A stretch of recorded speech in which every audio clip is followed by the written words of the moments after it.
All right. Hello, thank you for joining us today. I'm Amy Montoya, an archaeological collection specialist at the Museum of Indian Arts and Culture within the Archaeological Research Collections Division at the museum. It is my great pleasure to be your host again for this online speaker series titled Innovation in Archaeology, hosted by the Archaeological Repository at the museum. This series brings together scholars who are providing alternate perspectives from which to view the past and the present in the American Southwest. Their work is expanding our appreciation of the lives that ancestral people led in this complex and challenging environment, whether by turning a fresh gaze toward museum collections or by offering personal insights into the people behind the ancestral sites as an indigenous archaeologist. We invite you to join us every Wednesday at 6 p.m. until July 29th to learn about the exciting work of these three scholars. Please check out the museum's webpage under the upcoming events sections or at MIAC's Facebook page for additional information about the speakers, the topics, and the links to the Zoom webinars. This is part of an ongoing effort of the museum to stay connected to you during this time of social distancing. This lecture series is generously sponsored by the Continuous Pathways Foundation. The foundation supports the cultivation and continuation of culture, education, leadership, community and individual wellness, and economic independence for the Pueblo, Pojoaque, and Northern New Mexico region. We are grateful for their support in helping us to provide funds for our speakers, and we ask that you also support their efforts in our community. I also would like to thank and acknowledge Andy Albertsons for helping me to set up this event, Lisa Mendoza, the museum's registrar, for assisting with technical support during this webinar, and to Diana Sherman, Art Collections Manager, and Julia Clifton, Curator of Archaeological Research Collections, for providing additional support to make this series possible. Before I begin, I'd like to acknowledge and express my gratitude to the Tewa people on which MIAC and the Center for New Mexico of Archaeology resides on. I ask you to join with me today in acknowledging and learning more about their community and connections to one of their ancestral homelands known as Okopogi. In the spirit of this series focusing on innovation, we at the Archaeological Research Collections are committed to dismantling ongoing legacies of museum colonialism and commit to supporting our local indigenous communities in the areas of repatriation, cultural preservation and revitalization, and supporting indigenous archaeologists and scholars. Lastly, a couple of logistical items before we start. The presentation is scheduled for a 1 hour and 45-minute presentation with a 15-minute Q&A section. During the presentation, all audience members will be on listen and view mode only, meaning all members' cameras and microphones will be disabled during the presentation. During the talk, audience members can submit questions they would like answered during the Q&A section, or you can wait until the Q&A section starts and you can electronically raise your hand, and at that point, I'll unmute you so you can ask your question to the presenter. I will leave the chat room open in case anyone needs to reach us for technical issues via a private message. Lastly, we are only allowed 100 attendees, so if at any point you decide to leave the webinar and decide to rejoin later in the presentation, please know if we go over the 100 limit, you will be denied access back into the webinar. Lastly, also, we will be recording today's presentation and it will be available on MIAC's YouTube channel in the following days. So now it's my pleasure to introduce to you Patrick Cruz. Patrick, a member of Ohkay Owingeh, is currently pursuing a Ph.D. in anthropology with an archaeology focus at the University of Colorado at Boulder.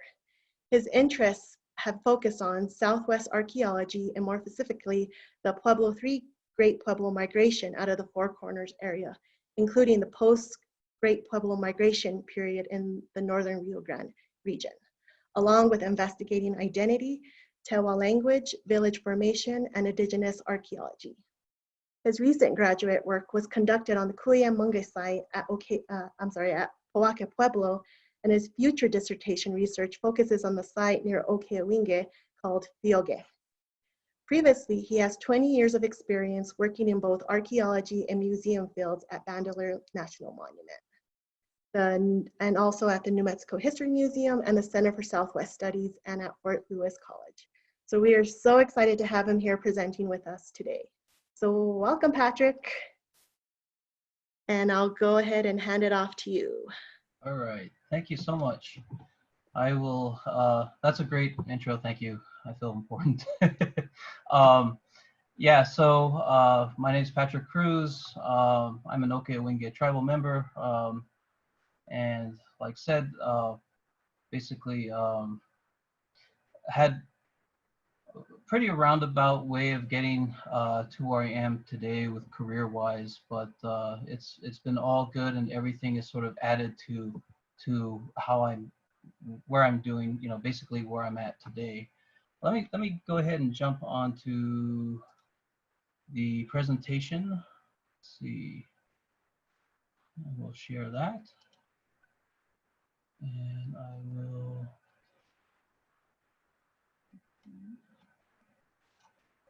Oops. And one more thing.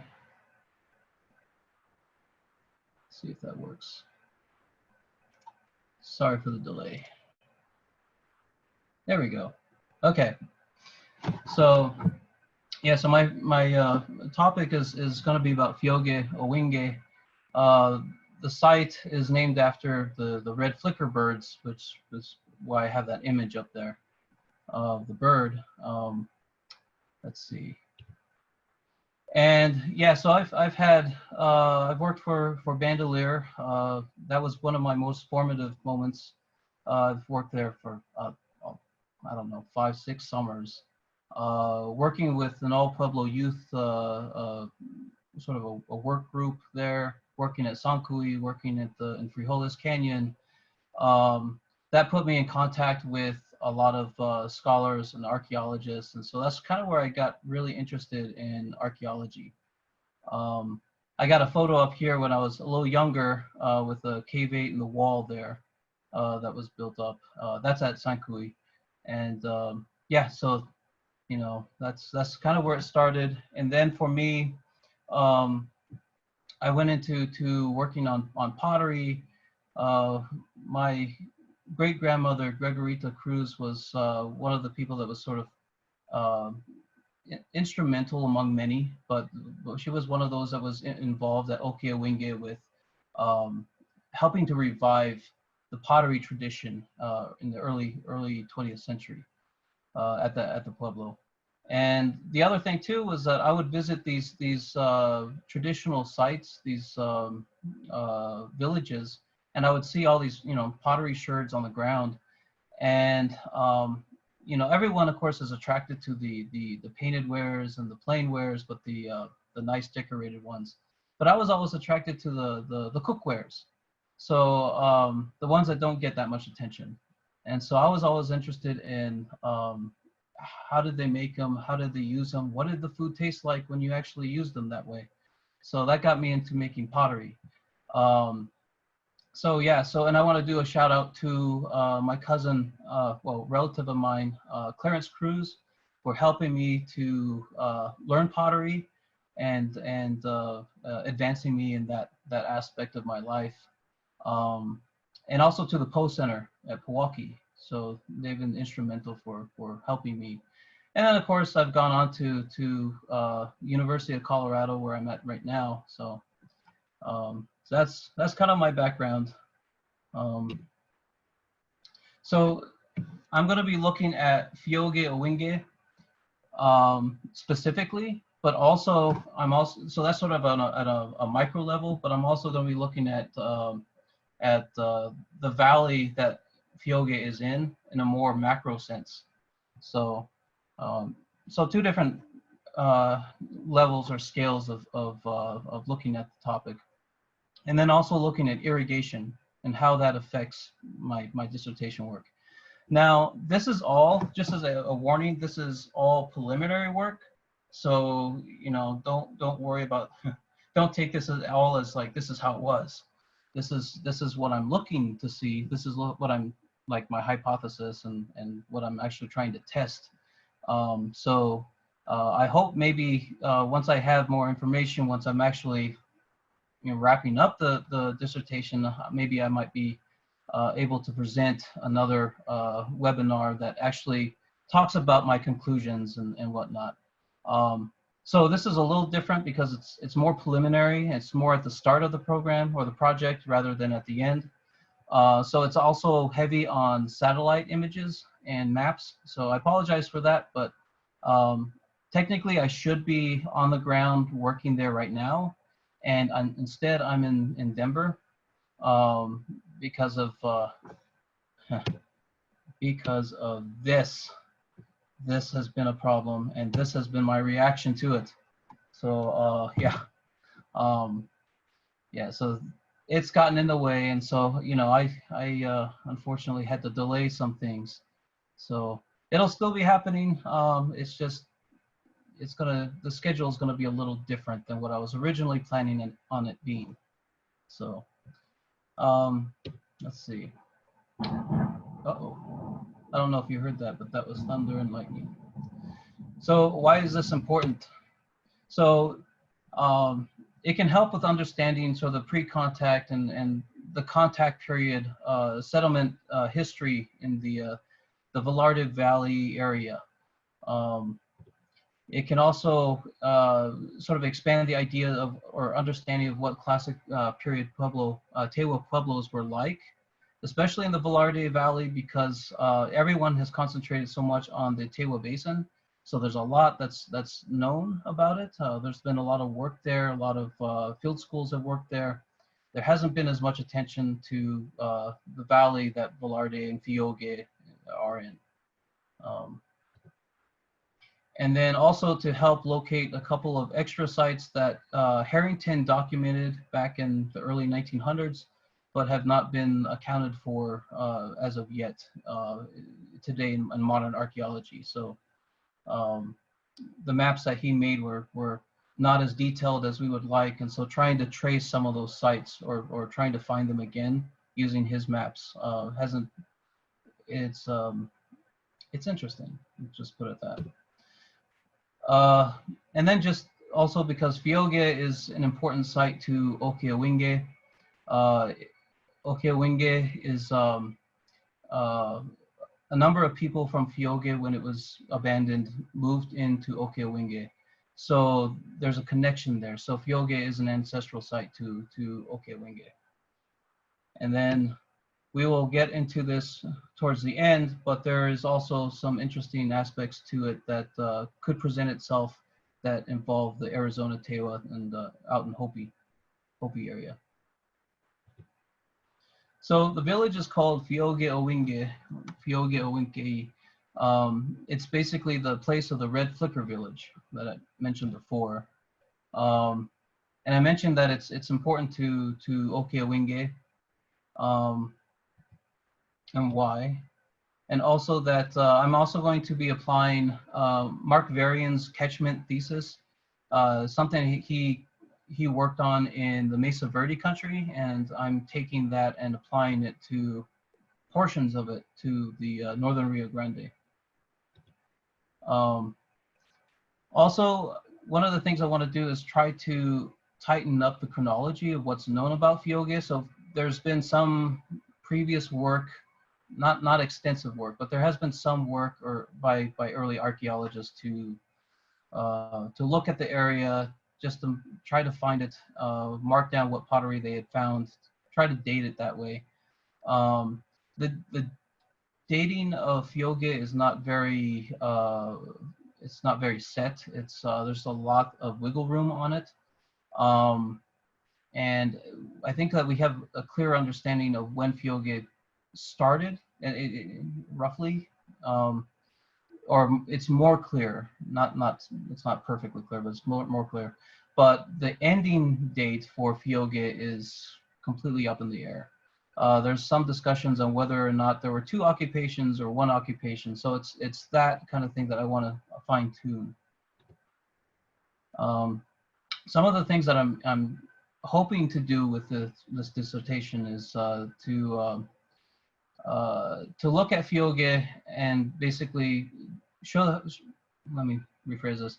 So Phiogeh is basically one example of a couple of different villages along the Rio Grande, they are contemporary, and so looking at Phiogeh is sort of like looking at a snapshot of all these different villages in a sense, and then also looking at how, like, the broader scale, how they were integrated with each other.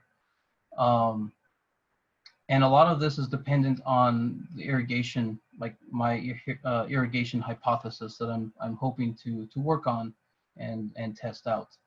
So yeah, so it kind of like I propose that the main irrigation ditches or acequias in the area were already in place by the time that the Spanish arrived, and that's one of those things that's there's historical records that suggest that, but it's also been kind of debated. It's been in some ways there's a little bit of legalese issues related to that, which I'm sure a number of people are aware of that are from the area. Let's see what happened there. I don't know, sorry. So let me make sure I'm on the right. Oh yeah. Okay, there we go. And every archaeologist has to come up with sort of a theoretical framework. So these are some of the things I've been thinking about that apply to this dissertation. Don't worry about most of these. I'll just hit the ones that really, really matter for this talk.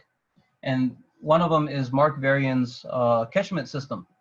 So Mark Varien, like I said, came up with this idea of how to let's see, how to apply like these zones around a village, and each zone it's based on resource access, and the idea that you will travel from a village. How far will you travel, and how far will you travel for certain things, resources and whatnot.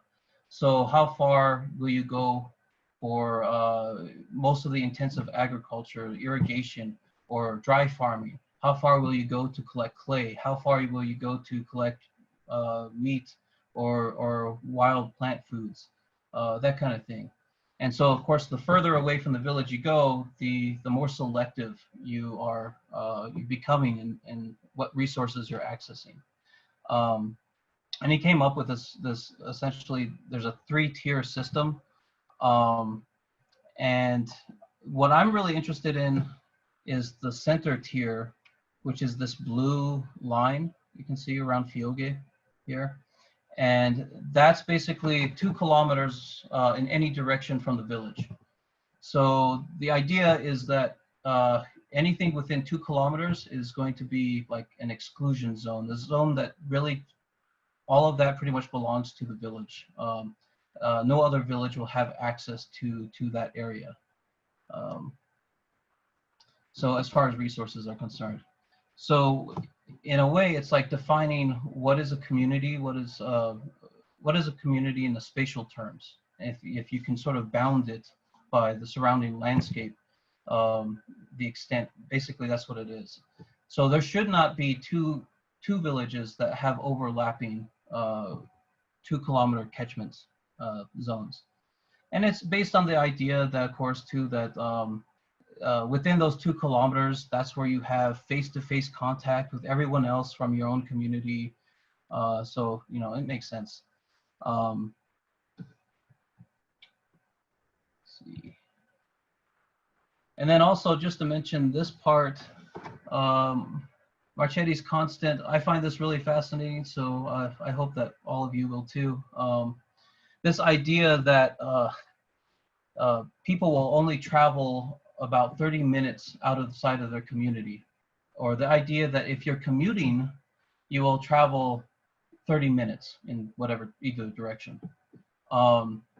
This is not a hard set rule. This is more about averages. So of course people might travel further than that or not, but on average around the world, 30 minutes seems to be what it is. You can see in the graph here I have, it's a mix of different cities across the world.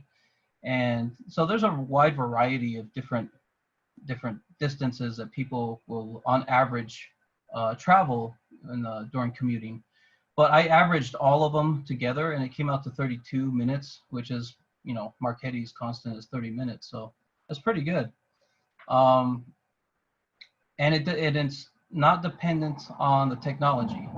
So whether you're on foot or traveling by bike or traveling by horse or wagon or car or train or whatever, on average, it still turns out to be about 30 minutes. So it's not dependent on the technology. It's more time dependent. So all the technology does is get you further out during those 30 minutes. So, and I bring that up simply because at 3 miles an hour, roughly, for 30 minutes, a catchment zone would be about 2.4 kilometers, which is pretty close to what Mark Varien came up with. So I do think there's a lot of validity to the 2-kilometer catchment zone theory. Some other background information. So where is Phiogeh? You can see where Phiogeh is on the map, just north of Santa Fe. Let's see. Bandelier was one of the first to actually come in and survey the area.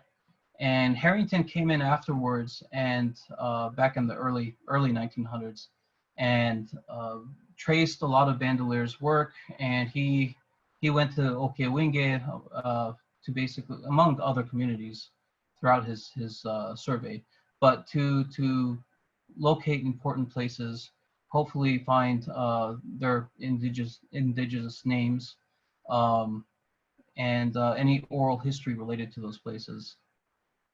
There's also been work done by H.P. Mera, and then most recently, Marshall and Walt in 2007 came up with a survey of the broader Santa Cruz drainage area, also Ohkay Owingeh area around there, Truchas. So, but that was a very broad look at the area. And here's Harrington's publication. This was in 1916, so that's where a lot of this was coming out of.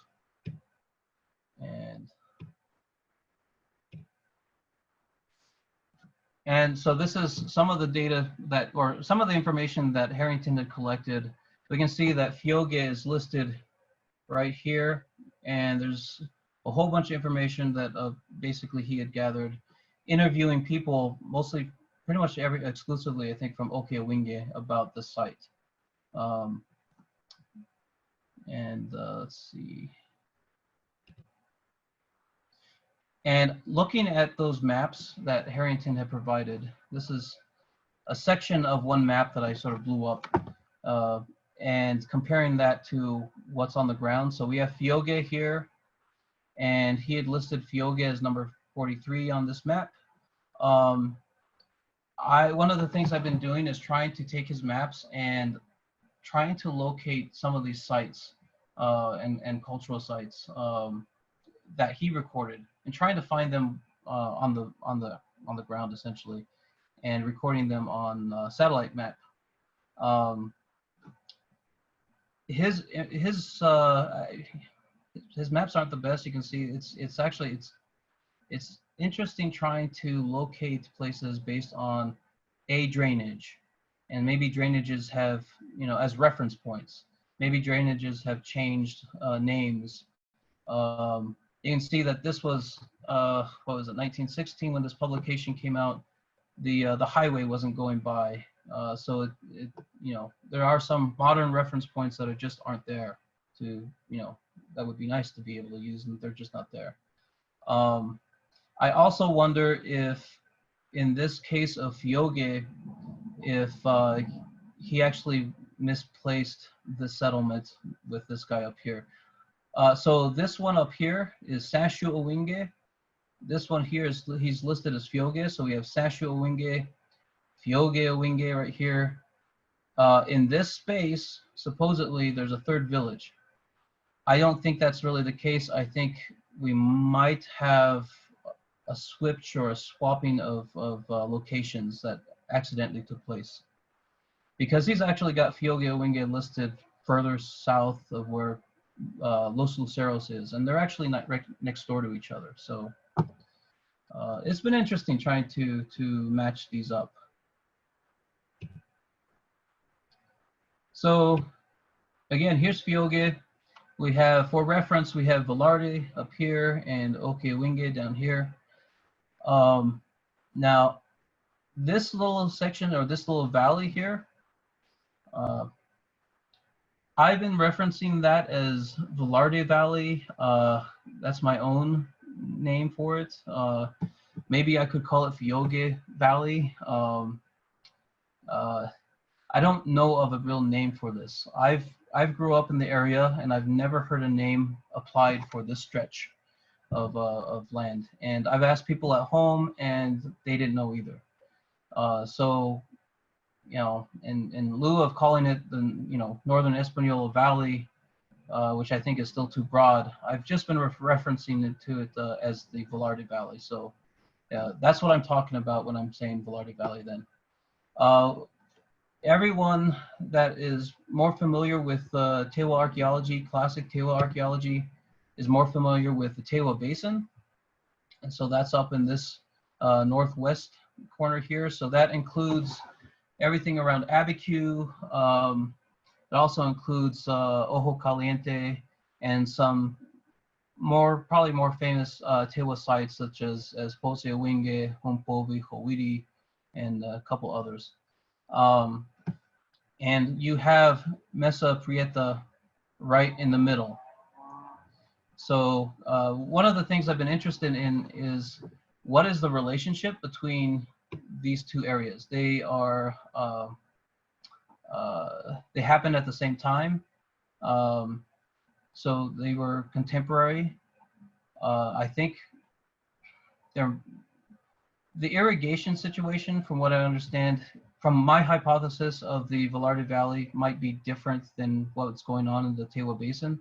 So it's interesting to be able to maybe compare and contrast what's going on between the two areas. And what was the relationship, basically? I mean, obviously they're in contact with each other, extensive contact, and there are paths that go up and over Mesa Prieta that I'm hoping to follow, or at least map out some possible trails. Harrington recorded some of these trails. Again, by his maps, it's difficult to really pin them down.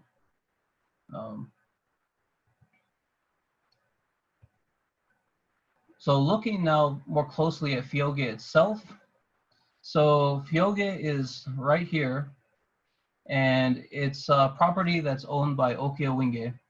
So Ohkay Owingeh, of course, being connected to Phiogeh, but also having a keen interest in the wanting to know more about the site itself.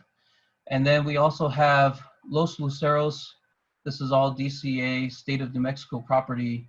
And then everything else around there is private property. So one of the things that I was intending to do was to map out the site itself, room blocks, plazas, etc. And one of the things that's apparent just looking at the satellite map is that the site, the property is much smaller than the site itself. So the site likely extends beyond those boundaries and onto state property as well. So a little bit closer look, but again, now you can start to make out just from the satellite, Google Earth maps that we have room blocks, probable plaza. You might have another plaza in here that goes underneath this highway and probably onto private property. It looks like there's a good chance that there's it extends onto state property as well. And so yeah, so I want to be able to survey and kind of just get an idea of what is the physical extent of the village itself. So let's see. Another thing that I have been doing over the spring and the winter was basically trying to figure out irrigation and ditches and agriculture. So here we have, in this map, we have that same 2-kilometer catchment zone circled on around Phiogeh. I have whited out here the irrigation lands, and you do have the Rio Grande going through here. And so how much potential, agricultural potential, might be possible in this section of land is one of the things I was interested in.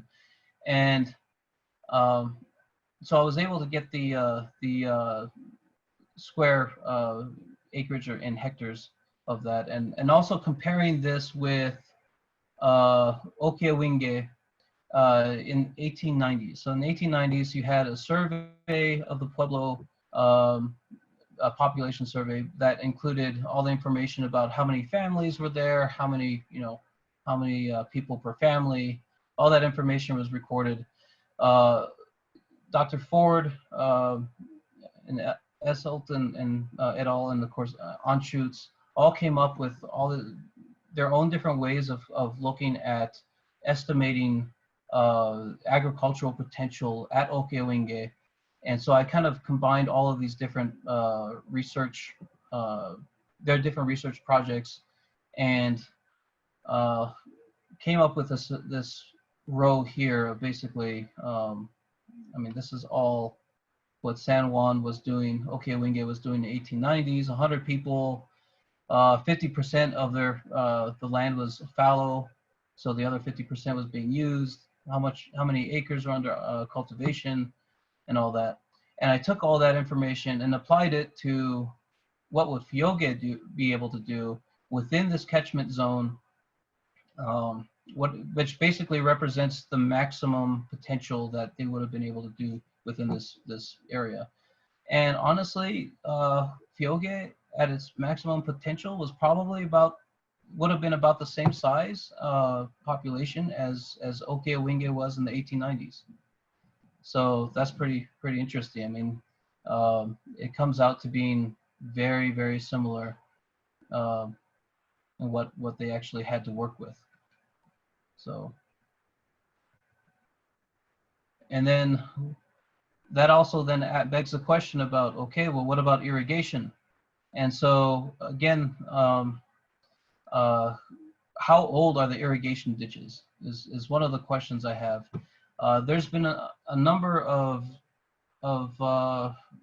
documents that were shown to be essentially statements from early colonists that there were already ditches in place in the Santa Fe, the Tewa area. Marshall and Walt paper actually goes into this quite a bit and shows this a lot. In fact, several researchers have been able to demonstrate historical records that suggest this. One of the things I was working with is if the ditches date back to the Classic period, where you have Phiogeh Owingeh and you have some of these other villages that are up and down the Rio Grande, and they do have irrigation systems working. Once we get into the contact period and the first Spanish settlers coming in, and this area no longer has as many, these villages are no longer occupied at that time, and they're dependent on irrigation farming as well, then it kind of just makes sense that when they moved in, they simply readopted those same ditches that were already in existence and continue to use them. So I'm theorizing, or I'm hypothesizing that these ditches were already there, and that they were indigenous created and date back before colonization and whatnot. One of the questions is, how do you prove that? So as anyone that's ever dealt with irrigation probably knows that first of all, you have erosion that's affecting the ditches, so that messes up your dating. You also have the ditches are reworked. Pretty much every year they're cleaned. Sometimes they're modified. Oftentimes now, more recently, you can get ditches that are cemented, and it seems like the further upstream you go towards the head gates, the more likely that things are going to be altered. So, and of course, the head gates themselves are probably heavily altered. There might not be anything left to really from that. It's in its first creation. Everything's probably been cemented over. I mean, these are modern head gates. So one of the things I was working on was, what if we could associate those head gates specifically with other features? And by other features, I was thinking of petroglyphs. So you have on Mesa Prieta a large concentration of petroglyphs, and they go up the mesa, down the mesa. They're all over. They're spread out.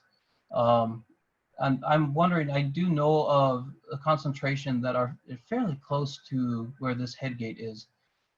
I don't know if the other head gates have something like that. And so I'm kind of wondering, and this is where my hypothesis is coming into, if there are concentrations of petroglyphs that might be associated with the head gate locations, and maybe even specific motifs. So if that's the case, and if the petroglyphs are from the Classic period, then by association, you would suggest that the head gates are probably dating to the same time period or when they were in use. And of course, by extension, the ditches themselves. So, and I am toying with other ways of maybe being able to estimate time or dating, but this is the one I'm really working on right now. It's relative dating, so it's not precise, but yeah, it's an interesting idea that I find interesting anyways. Let's see. So that's looking at Phiogeh itself.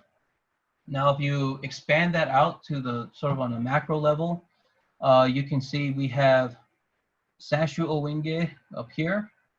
We have Phiogeh Owingeh over here. And we have Cuyamungue Owingeh down here.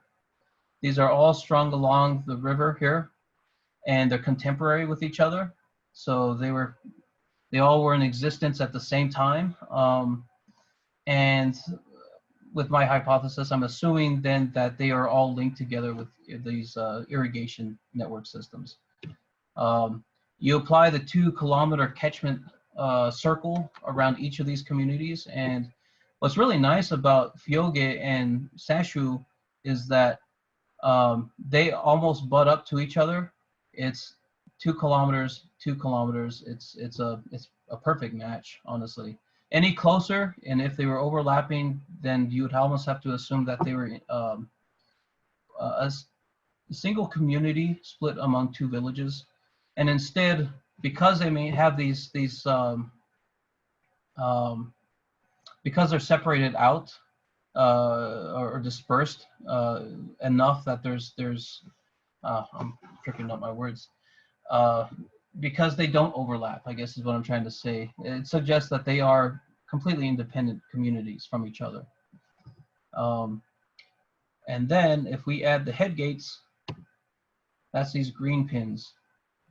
So if we are to assume that the modern head gates are older than the contact period, and if they are in fact, they do correspond in time to these communities, then what you end up having are a head gate associated or within the sphere of influence of a community, in this case Sashu Owingeh. You again have a head gate associated with a community, Phiogeh Owingeh. And then you have this other head gate that's out here by itself. So it's an interesting idea that you have each one of these communities would have been tied into this network of irrigation systems, and each one of would be dependent on the community upstream from them to operate in the head gates and whatnot. So they would have been heavily linked or heavily tied together in a very strong relationship with each other, and probably a lot of cooperation between them. Now this empty circle here, if you take one of these 2-kilometer catchment zones and you just plop this guy in here, it's a perfect fit. So you have another catchment zone right here with apparently no community. But if there was a community, then it not only does it fit perfectly, but you do have a head gate here that would fall under its catchment zone. So this sort of begs a question for me: is what other communities are here that we are not really aware of their position or real place? Harrington records a community called Ohkay Owingeh. We're not exactly sure where that one is supposed to be located, and so that one's kind of a mystery. But another question is the original location of Ohkay Owingeh at this time. Harrington, from his informants, had been told that there were essentially 2 different previous iterations of Ohkay Owingeh. One of them was almost next door to Ohkay. Here, let me do this, guy. So here's where Ohkay Owingeh is today. So one is almost in the same location. I mean, we're probably talking meters, really, difference. And then another one that was upstream further, and he wasn't really very clear about where that was. And so that's kind of one of the questions: is what community, if there was a community here, what was it? And perhaps was it the earlier form of Ohkay Owingeh? Now, in the narrative, the Ohkay Owingeh narrative that talks about migration and whatnot, there's an idea that there was an original Ohkay Owingeh located upstream, that it ended when the village was flooded out, and the people had to leave there. And when they left, they moved downstream, and they basically set up shop across the river from Phiogeh Owingeh. And they, in the narrative, they became essentially like a single community. They originally started as 2 independent communities, but they merged. And so you could think of them as being one community dispersed between 2 villages. And then this is sort of the situation that we had when Oñate shows up on the scene in 1598. And so Oñate eventually, of course, everyone familiar with the history of New Mexico, really basically moves into Phiogeh and renames it San Gabriel, and that becomes the first capital of New Mexico prior to Santa Fe. And if there were anyone still living at Phiogeh, they would have then moved to Ohkay Owingeh, so they would have consolidated.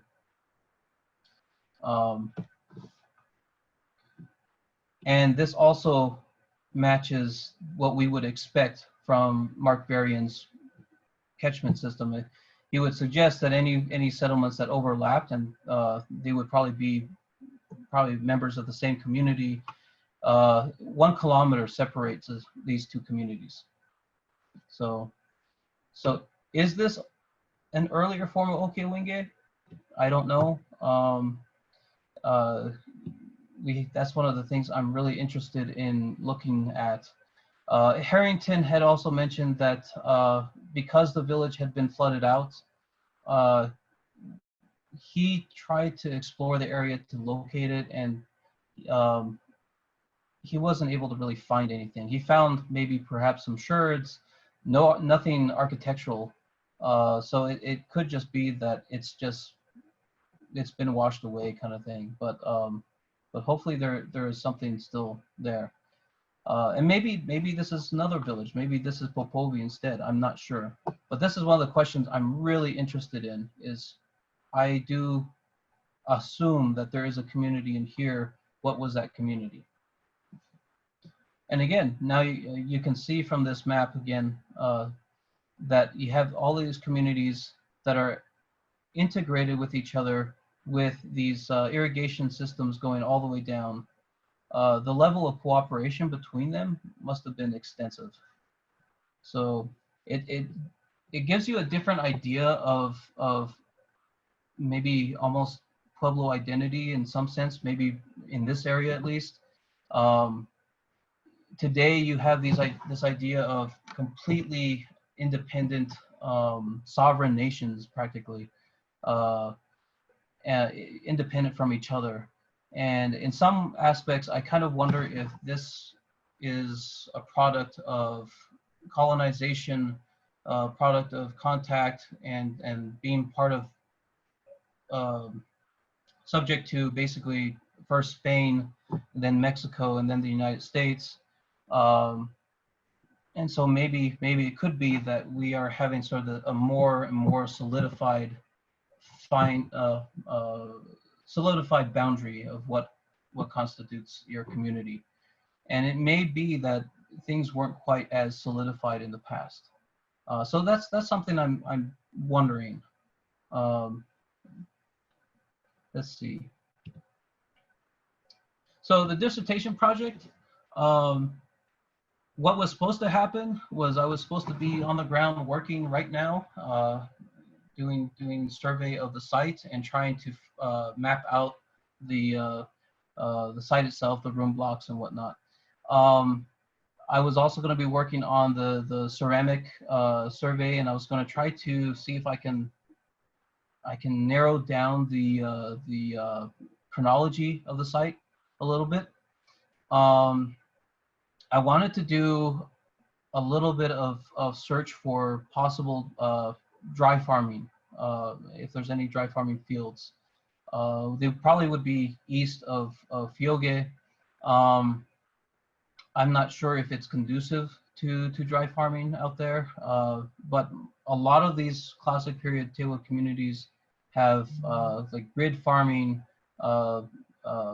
different forms of basically the gravel mulch fields that are entirely dependent on rainfall for their fields. And so I'm kind of wondering if there is anything like that east of Phiogeh. Let's see. And also another thing I want to do is I want to fine tune the catchment boundaries. So of course, as you've seen, every one of those catchment systems was a perfect circle. The real world is not a perfect circle. So I want to be able to fine tune those because what actually is the reality on the landscape with, changes in topography and whatnot, it might not be a perfect circle. It might be a little bit irregular. But yeah, so that's something I want to do is fine tune them to get a clearer picture of what those catchments would look like in the area. And then let's see. And then of course investigating this connection with the ditches and the petroglyphs. How else do you date irrigation ditches and that kind of thing? And also seeing if I could, working on this project at Phiogeh is going to probably, it requires me to also look elsewhere in a more broader sense in the valley, and maybe hopefully might come across some evidence for Ohkay Owingeh if it does exist, and then of course Ohkay Owingeh, the other iterations. And also, of course, to investigate this relationship between irrigation gateheads and petroglyphs. I don't know for sure that there's a relationship. I can say in one area there is a presence of petroglyphs near these headgates, one of these headgates. It doesn't mean that there really is a connection. It could just be coincidence. So that's one of the things that I want to be able to test out with the other headgates. That might, of course, have gone into the second summer, but the second summer was also supposed to be about looking at taking these locations of the headgates, taking the petroglyph concentrations if they exist, and also how does this work with the trails And I'm wondering again if trailheads that go up and over Mesa Prieta might be in the vicinity of these places, or if each one of them might fall within a catchment zone of one of these communities. And then of course, one of the other things is to document oral histories about Phiogeh in their relationship to Ohkay Owingeh, which is vital, really very important, but also this other aspect that I don't think is well known is that perhaps there is a connection between this place and the Arizona Tewa. This is really, really interesting, where you have the scholarly field assuming and almost taking for granted that the Arizona Tewa are connected with, almost solely connected with the Galisteo Basin. And so basically their populations, it's assumed then, are coming in from the like south of Santa Fe, the Galisteo Basin. These are southern Tewa populations where they don't exist anymore. The assumption is that they eventually moved over to Hopi. And yet we have an Ohkay Owingeh narrative that discusses that when Phiogeh was abandoned, not only were some of the community members moved down to Ohkay Owingeh, just downstream, but a lot of them instead chose to move out to Arizona. So there might be a connection there. So that would be really, really interesting to explore. And one last thing I did want to mention too is this all involves the question of hopefully trying to solve the idea of when the community sort of dissolved. There's conflicting narratives about when the community dispersed, and some of them suggest that the Phiogeh dispersed long before the arrival of the Spanish, and then of course we have a separate narrative that suggests that they pretty much dispersed right about the time that Oñate showed up. So there's two different narratives, and so I'm hoping to help maybe kind of weed through some of that. And this is where there's been some suggestion that was there one single occupation, or perhaps two occupations, where the village was abandoned at one point and then reoccupied and then later abandoned again. I don't know if that's really clear. But yeah, so that's basically that point. So I don't know if I'm early or late, but I think that's all I have for my slideshow. Before, I guess I just wanted to mention that I really want to, there's too many people for me to thank. I'm going to leave someone out. There's so many people that have been important for helping me with this research. So, but I definitely want to thank or mention Ohkay Owingeh, and Art Cruz has been really helpful for all this. And of course, CU, my advisor, Scott Ortman, and then the Mesa Prieta project. So yeah, but all kinds of people out there. I'm so glad that you've been able to help me so far to get to where I'm at here. So I'll probably missed a whole bunch of them, but thank you all. So yeah, that's it. Oh, that's great. Okay, so we have quite a few, so we'll go ahead and begin our question and answer session now. So let me start with the first. I'll start in the order that the questions came in. Okay, so first question, what does the suffix, Phiogeh mean? The "ge" part. Yeah, the place. It's the Phiotide is the bird itself, the flicker. Ge just means that it's the place of the bird, the place of the, yeah. So. Okay, thank you. Mm-hmm. And second question, are there similarities in the ceramics between Phiogeh and other catchment areas? Just from what I understand with from Mara and some other surveys that they are classic period. That seems to be pretty established, but beyond that, I don't know because that's where I need to actually get on the ground to look. So. Okay. And just to clarify too, that of course is going to all be dependent on ceramic types. Yeah. So yeah. Okay. Matthew asks, this project lends itself to unpacking traditional stories along the archaeological record. Perhaps communities have not necessarily dissolved, but manifest in other ways. Those places continue to be named in songs. I appreciate you looking at these connections, much needed in the field to validate place and existence. Thanks. Oh, I appreciate that. That, you know, some of these terms like dissolve, abandoned, I don't like using them, and I'm always struggling to find another term that adequately describes it, especially between the way that the Pueblos view it versus archaeologists and scholars. Of course, these places are never abandoned, truly abandoned. They're always a part of the community. Um, yeah, so I fumble with that a little bit. That's good. That's a great answer. Okay, so Kathy asked, can you explain the function of irrigation headgates? So basically the headgates are where the river and the, actually, it's better just to use a visual. Up, there we go. This is a headgate right here. It's where the river, a ditch meets the river and they diverge from each other. So this is a point where it's essentially a gate, or even if you want to think of it as a door that blocks the water from coming in and then at certain times of the year when you do want to begin irrigation during the summer, you open that up and you can let water flow into the ditches.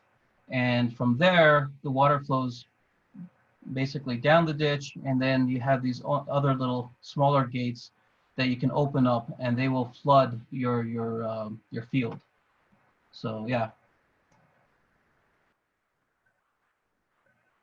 Okay. Okay, and how would, Penny asked, how would Phiogeh people construct a headgate? And that's something I'm not that clear on. I think the research is pretty open-ended on that aspect. You know, they're not going to have the same technology of cement and steel, so it's probably going to be along the lines of something like stone or something. But that's a complete guess on my part. We know they existed. Certainly, they were mentioned by the Spanish when they came in, and they started taking notes about the pueblos when they first encountered them, and they do mention irrigation ditches. And of course, when you start talking about places farther away, like Phoenix and the Hohokam area, you have communities that are based entirely on irrigation. But what do these gates actually look like? I'm not really sure. Okay. Kathy asked, interesting picture of Native Americans in water with baskets. Can you explain that picture? This picture here? Yeah, they're winnowing. They're washing like wheat. So these are baskets for winnowing or for wheat, and they're basically taking. I mean, they're filled with wheat, and they're dropping it into the water in the irrigation ditch, and they're washing it to get off all the extra stuff you don't want. So yeah. Okay, and I apologize, I can't see the name on this particular question, but they're asking, have you done any contour mapping of sites to consider dryland farming techniques along irrigation using rock berms and earthworks? I have not. So what you, as far as mapping, can you repeat that actually? Oh, sorry, Amy? Hold on, I'm sorry. Yeah.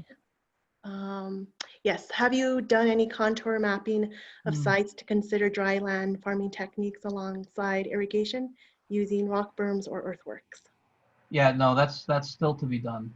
So unfortunately, I don't really have a good answer for that. Paula asks, are all the head gates you show on the map part of the same acequia system today or in recent memory? They're independent. Let's see, I think, let me go back here. I'm going too far. Let me see.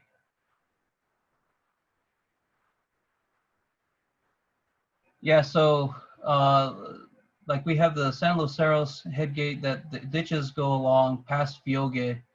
I'm not sure where they end up at the end, but I think they go down close to San Juan or to Ohkay. This gate over here is on the opposite side of the river, on the west side, and this one goes down in the direction of Yungay.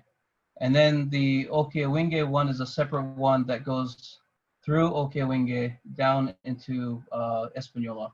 And it ends up ending somewhere down in that direction. I want to say the middle of Espanola.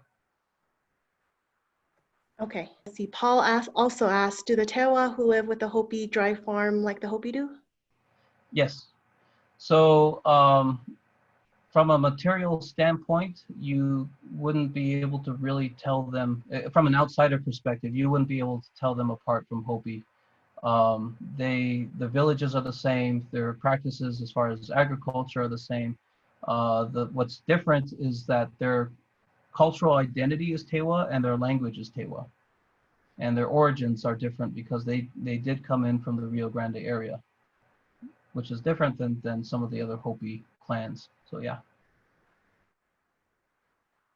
Okay, John says, greetings, this is an interesting project. There are farming terraces and gardens and trails all over Mesa Prieta that we have recorded. Please contact Catherine Wells of course, the project to review the provenances. Also, could Popovi relate to Popoe, the chief who led the Pueblo revolt? Pope, I'm sorry, I said that wrong. So he asked, could Popovi relate to Pope, the chief who led the Pueblo revolt? I'm assuming, are we talking about the name itself, or are we talking about the individual? If we're talking about the individual, probably not, just because, you know, I'm assuming these ditches are older than him. If we're talking about the name, I don't know if it's for sure known exactly what Pope means. I understand that interpretation is that Pope might be like fresh or ripe pumpkin or squash, but I don't know for sure if that's really that's what it is or not. Okay. Ali asked, have you worked with Los Luceros since the property borders the site? I will be. That's one of the things I should be doing right now on that survey. And so yeah, so my advisor and I we have been in communication with Los Luceros. We were planning on going onto the property to survey. Things are kind of shut down though now, unfortunately, for the coronavirus. So. Okay, and Paula asked, I'm not sure if we already answered this. I didn't get to do what I've been doing, but are all the head gates that you show on the map part of the same acequia system today or in recent memory? Yeah, I think that was the earlier. You already answered that? Okay. Okay. But just to reemphasize, these are separate irrigation systems. As far as I know, none of them connect to each other. Okay. And Linda asked, from your preliminary research, can you talk about the types of petroglyphs possibly associated with the head gates? That's up in the air. So no, I can't really. What I'm interested in seeing is if there are motifs or certain images that seem to show up more regularly in the vicinity of these head gates. And again, I'm not even sure if there are concentrations. My hypothesis is that there are, but it could just be coincidence that unfortunately that there is a, what I see may just be a one case scenario. But no, so that's just going to be something I will have to survey and look and see if I start to find commonalities. But that'll be, I'll have to report on that later. Okay. Carol asked, there is a study I did on the relationship of a petroglyph panel above the prehistoric irrigation system in, I'm not sure how to say that, Argyleson? Argylecyn. Uh-huh. I probably massacred that. Are you familiar with that area? No, I'm not familiar, but I'd be fascinated to know more about that. Let's see. Let me see. Maybe no, she didn't specify. Okay, I'll keep. Okay, here it is. Carol said it's Argyle Canyon and 9 Mile Canyon in Utah. Oh, I see. Are you familiar with that? No, I'm not that familiar with it. Okay. Okay, and let's see. An anonymous person said, are you related to Arthur Cruz? Can you say anything about how the Great Pueblo Migration from the Mesa Verde related to the founding of Ohkay Owingeh? To which village? Phiogeh, I'm sorry. Oh, Phiogeh. Oh, yeah. Yeah, I am related to Art Cruz. He's my dad's first cousin. So there's a time gap between Phiogeh being occupied and the migrations that took place during the 1280-ish and probably a little before 1280. Mesa Verde was abandoned, as far as we can tell, by 1280, and really there was nothing after that. Phiogeh, we're looking at an occupation, maybe if we're gonna guesstimate around 1325-ish, but it's open-ended, like I said. But you do have a gap in time. So what would happen in between, I don't know. There's suggestions that occupation really moved into the Pojoaque area initially, and perhaps from there moved northward. But that's all stuff that archaeologists debate right now. There's even debate right now as to whether how much of an influx from Mesa Verde did people was there of people coming in. So you have to ask, every archaeologist is going to have a different answer, I think, a little bit. Yeah. Okay, and last question. Stephen asks, there is a free 1 meter resolution LiDAR of that area coming soon at UNM, which would help you see very small topographic features. Even lower tech drone mapping should be considered. That is awesome to know. Thank you very much. So. Right, and it looks like that's it on our questions. So I'll go ahead and close out. All right. All right, well, thank you everyone for joining us today for this presentation. And again, thank you, Patrick, for being part of this series. I think it's fair to say we all learned so much about these sites in the Velarde area. So with that said, I think when you complete your fieldwork, Patrick, maybe we would like to invite you back to present your findings at the museum one day. What do you think about that? I love that idea. Yes. Yeah. Awesome. And I just want to say again, I want to say that you have our support at the repository. So next week, our speaker will be Dr. Louis Bork, our new assistant professor of anthropology at Highlands University. He will be discussing how archaeologists and historians create history and how that process can erase the history of commoners using a case study from the Guyana region in New Mexico. So please join us again. And again, thank you everyone for joining us, and please stay safe during this time. Bye everyone. Bye.